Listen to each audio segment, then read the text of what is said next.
There's a man by the name of Captain William Swenson who recently was awarded the Congressional Medal of Honor for his actions on September 8th, 2009. On that day, a column of American and Afghan troops were making their way through a part of Afghanistan to help protect a group of government officials, a group of Afghan government officials who'd be meeting with some local village elders. The column came under ambush and was surrounded on three sides. And amongst many other things, Captain Swenson was recognized for running into live fire to rescue the wounded and pull out the dead. One of the people he rescued was a sergeant, and he and a comrade were making their way to a medevac helicopter. And what was remarkable about this day is, by sheer coincidence, one of the medevac medics happened to have a GoPro camera on his helmet and captured the whole scene on camera. It shows Captain Swenson and his comrade bringing this wounded soldier who'd received a gunshot to the neck. They put him in the helicopter, and then you see Captain Swenson bend over and give him a kiss before he turns around to rescue more. I saw this, and I thought to myself, where do people like that come from? What is that? That is some deep, deep emotion when you would want to do that. There's a love there.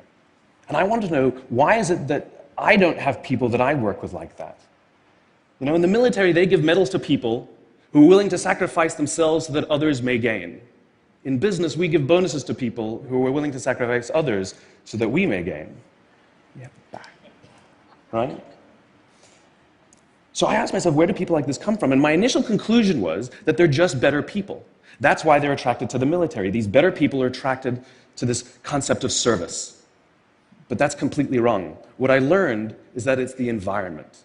And if you get the environment right, every single one of us has the capacity to do these remarkable things, and more importantly, others have that capacity too.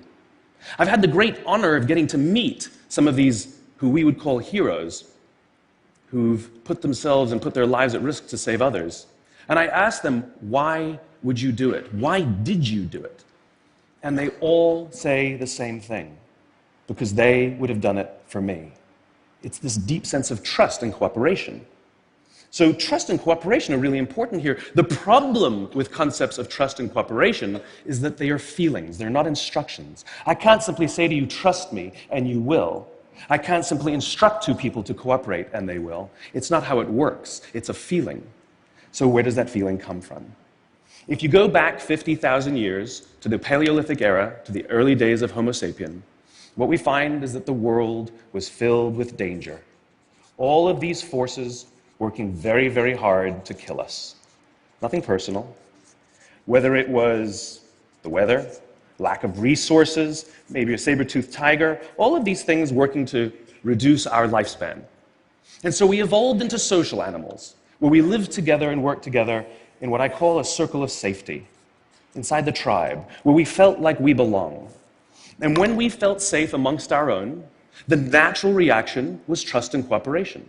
There are inherent benefits to this. It means I can fall asleep at night and trust that someone from within my tribe will watch for danger. If we don't trust each other, if I don't trust you, that means you won't watch for danger. Bad system of survival. The modern day is exactly the same thing. The world is filled with danger, things that are trying to frustrate our lives or reduce our success, reduce our opportunity for success. It could be the ups and downs of an economy, the uncertainty of the stock market. It could be a new technology that renders your business model obsolete overnight. Or it could be your competition that is sometimes trying to kill you, it's sometimes trying to put you out of business, but at the very minimum is working hard to frustrate your growth and steal your business from you. We have no control over these forces. These are a constant, and they're not going away. The only variable are the conditions inside the organization. And that's where leadership matters, because it's the leader that sets the tone. When a leader makes the choice to put the safety and lives of the people inside the organization first, to sacrifice their comforts and sacrifice the tangible results so that the people remain and feel safe and feel like they belong, remarkable things happen. I was flying on a trip, and I was witness to an incident where a passenger attempted to board before their number was called.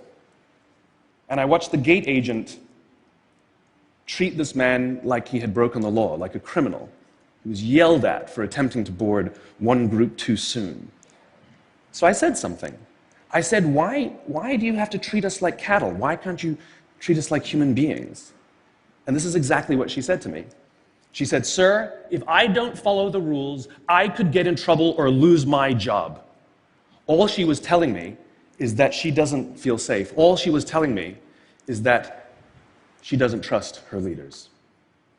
The reason we like flying Southwest Airlines is not because they necessarily hire better people, it's because they don't fear their leaders. You see, if the conditions are wrong, we're forced to expend our own time and energy to protect ourselves from each other. And that inherently weakens the organization.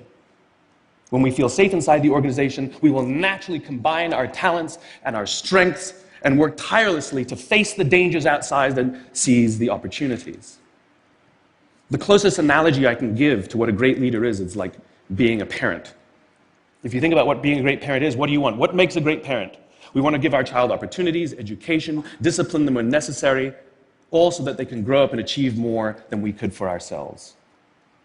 Great leaders want exactly the same thing. They want to provide their people opportunity, education, discipline when necessary, build their self-confidence, give them the opportunity to try and fail, all so that they could achieve more than we could ever imagine for ourselves. Charlie Kim, who's the CEO of a company called NextJump in New York City, a tech company, he makes the point that if you had hard times in your family, would you ever consider laying off one of your children? We would never do it. Then why do we consider laying off people inside our organization? Charlie implemented a policy of lifetime employment. If you get a job at NextJump, you cannot get fired for performance issues. In fact, if you have issues, they will coach you and they will give you support, just like we would with one of our children who happens to come home with a C from school. It's the complete opposite. This is the reason so many people have such a visceral hatred, sort of anger at some of these banking CEOs with their disproportionate salaries and bonus structures. It's not the numbers. It's that they have violated the very definition of leadership. They have violated this deep-seated social contract. We know that they allowed their people to be sacrificed so they could protect their own interests. Or worse, they sacrificed their people to protect their own interests. This is what so offends us, not the numbers. Would anybody be offended if we gave a $150 million bonus to Gandhi? How about a $250 million bonus to Mother Teresa? Do we have an issue with that? None at all. None at all. Great leaders would never sacrifice the people to save the numbers. They would sooner sacrifice the numbers to save the people. Bob Chapman, who runs a large manufacturing company in the Midwest called Barry Waymiller, in 2008, he was hit very hard by the recession, and they lost 30% of their orders overnight. Now, in a large manufacturing company, this is a big deal, and they could no longer afford their labor pool. They needed to save $10 million. So, like so many companies today, the board got together and discussed layoffs. And Bob refused. You see, Bob doesn't believe in head counts. Bob believes in heart counts. And it's much more difficult to simply reduce the heart count. And so they came up with a furlough program. Every employee from secretary to CEO was required to take 4 weeks of unpaid vacation.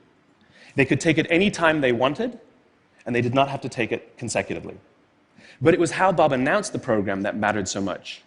He said, "It's better that we should all suffer a little than any of us should have to suffer a lot." And morale went up. They saved $20 million. And most importantly, as would be expected, when the people feel safe and protected by the leadership in the organization, the natural reaction is to trust and cooperate. And quite spontaneously, nobody expected, people started trading with each other. Those who could afford it more would trade with those who could afford it less. People would take 5 weeks so that somebody else only had to take 3. Leadership is a choice. It is not a rank. I know many people at the senior-most levels of organizations who are absolutely not leaders. They are authorities, and we do what they say because they have authority over us, but we would not follow them. And I know many people who are at the bottoms of organizations who have no authority, and they are absolutely leaders. And this is because they have chosen to look after the person to the left of them, and they have chosen to look after the person to the right of them. This is what a leader is. I heard a story of some Marines who were out in theater, and as is the Marine custom, the officer ate last, and he let his men eat first. And when they were done, there was no food left for him. And when they went back out in the field, his men brought him some of their food so that he may eat. Because that's what happens. We call them leaders because they go first. We call them leaders because they take the risk before anybody else does. We call them leaders because they will choose to sacrifice so that their people may be safe and protected, and so their people may gain. And when we do, the natural response is that our people will sacrifice for us. They will give us their blood and sweat and tears to see that their leader's vision comes to life. And when we ask them, why would you do that? Why would you give your blood and sweat and tears for that person? They all say the same thing.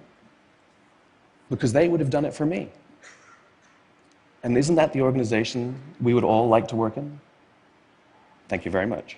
Thank you. Thank you.